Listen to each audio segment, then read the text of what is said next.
A cockroach crawled through the ventilation duct of the prison. Ordinary people might just think it's a bug, but in this man's eyes, he saw an opportunity to escape from prison. He took advantage of the prison guard's inattention and used the nail clippers he had taken from the warden during a previous conversation to try to dig around the ventilation duct. He found that the entire prison was very old. Because the prison is located on a small island surrounded by the sea, the cement wall has been corroded by the human air. With a little effort, the nail clippers can enlarge the hole. The man's name is Morris. Because of his high IQ and multiple escapes, he was sent to the famous Alcatraz prison. This is a demon prison that many prisoners fear. Alcatraz is different from other prisons in the United States. The entire prison is located on an independent island. Below the prison is a cliff, and it is surrounded by cold seawater on all sides. The designer believes that it is impossible to escape from Demon Island. Many prisoners with a history of jailbreak, troublesome gang bosses, etc., are all locked up on this island. In other prisons, one prison guard guards 7 prisoners, but here, one prison guard guards 3 prisoners. All actions have a fixed time, and names must be checked 12 times a day. There are no forks for meals, only spoons, but all prisoners can earn labor fees by working. Because of his superior intelligence, Morris was arranged to work in the library. Here he met the black leader in the prison.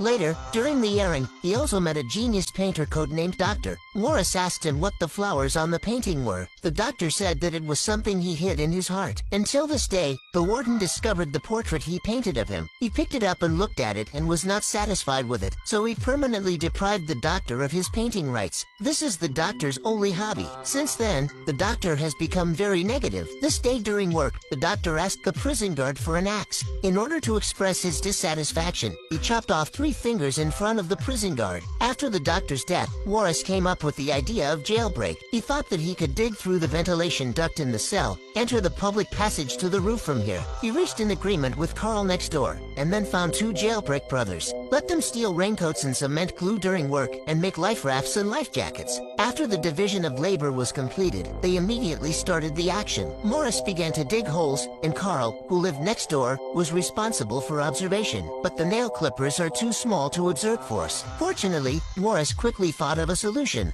In the eyes of others, it might just be a spoon for eating, but in his eyes, it was an excellent tool for jailbreak. He first rubbed the spoon dirty on the sole of his shoe, then actively applied for a spoon change. With the cover of his teammates, he directly took a new spoon from the lunchbox. It seemed like an ordinary operation, but in fact, he took 2 spoons. After returning to the cell at night, he first broke the head of the spoon, then disassembled the nail clippers, and then used the file on the nail clippers to grind a coin into powder. Then he assembled the spoon handle and the tip of the nail clippers together, sprinkled the just ground powder at the interface, and finally burned it on the flame. In this way, a handy wall digging tool was made. In the following days, he secretly dug the wall at night, covered it with an accordion box during the day, and then scattered the powder during activities. Gradually, the hole was dug big enough, but there was a layer of iron net between the walls that the nail clippers could not dig, so he stole a wedge when he went to work in the woodworking department the next day. But at the end of work, he would go through the metal detector's inspection, how to take it back. As soon as Morris passed the inspection, he took out the wedge before the prison guard could speak. Headed for a close thing.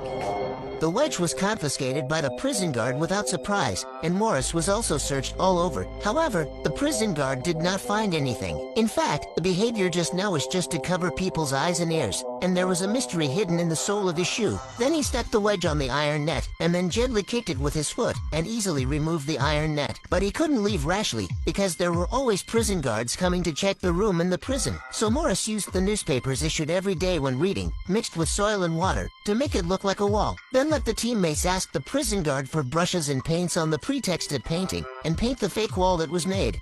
This man mixed newspaper and soil to create a fake human head. After coloring it with fuel and sticking hair on it to make it look real, he put the fake head into his blanket, pretending to be asleep. Then, while the prison guard was not paying attention, he secretly crawled through a hole in the wall. Before leaving, he did not forget to cover the hole with a fake wall. He climbed along the public pipe to the top to scout. At this time, the prison guard came to inspect. When he passed Morris's room, he did not notice that it was a fake head. Meanwhile, Morris had already climbed to the top. top, but he found that the entrance to the roof was too high for one person to reach, and the entrance was blocked by an iron net. Helplessly, he had to go back and think of a solution. Soon, the next round of prison guards came to inspect the cell and found that Morris was sleeping exceptionally early today. The cautious guard prepared to reach out and explore. The prisoner next door was scared by the guard's actions. Fortunately, Morris came back in time, so there was no danger. The next day during the instrument rehearsal, Morris noticed a broken small fan in the corner of the wall. An idea came to his mind instantly. He used the dessert in his daily lunches in exchange, and exchanged some wires and drill bits with the glasses man who worked in the hardware department. Then at the end of work, he quietly put the fan in the corner into the instrument box. Unexpectedly, when passing the door, the prison guard suddenly said that he wanted to check Morris's box. Morris handed over the box with a calm face. But because Carl behind him was too nervous, the prison guard immediately changed his mind and checked Carl's box. Morris narrowly escaped. In the evening, Morris took one of the prison break brothers to the roof. He modified the fan into a small electric drill. The teammate disassembled a section of iron pipe in the public channel. From time to time, there were prison guards patrolling downstairs. The two people were vigilantly observing the situation below while carefully doing their work. Then Morris jumped on the entrance with the help of his teammates and used the iron pipe just disassembled to pry the iron fence of the entrance. After drilling in, he used the modified small electric drill to remove the screws inside. At this time, the prison guard downstairs checked the upper floor as usual. But Morris's modified electric drill is very small. Although it is not very handy to use, the noise is very small. The prison guard did not find any abnormalities when he checked the upper floor, so he left after a while. Finally, everything was ready. They planned to act on Tuesday night. However, the accident happened one step ahead. That night, the warden suddenly brought people to search Morris's room and took all his bedding outside to search with a metal detector. The warden also moved the box in front of his hole. This scene scared Morris so much that he dared not gasp. Fortunately, Morris was highly skilled, and the warden did not see that it was painted with paper. But even if Morris pretended to be calm, the warden still caught a trace of panic on his face. He immediately opened the box to check, but still found nothing. The warden had to leave hastily, but he was still not at ease about this. He ordered his subordinates to change Morris's cell on Tuesday morning. After this incident, Morris also felt uneasy, so he notified his teammates to decide to act one day in advance. In the evening, everyone acted according to the plan. Only Carl, who had the worst psychological quality, was still lying on the bed, crying nervously. Carl was late to join, and waiting for a minute would be more dangerous. So the three of Morris could only continue to act. They cooperated with each other to climb to the roof, quickly slid down the outer wall of the pipe after avoiding the searchlight, and at the same time, Carl in the cell also finally plucked up the courage to set off. However, when he reached the top, he found that without the help of his teammates, he could not go up at all. At this time, he regretted it. On the other side, Morris and others had already climbed over the iron net and went straight to the periphery of the island. When they came to the shore, they took out the life raft made of raincoat and the life jacket that had been prepared long ago,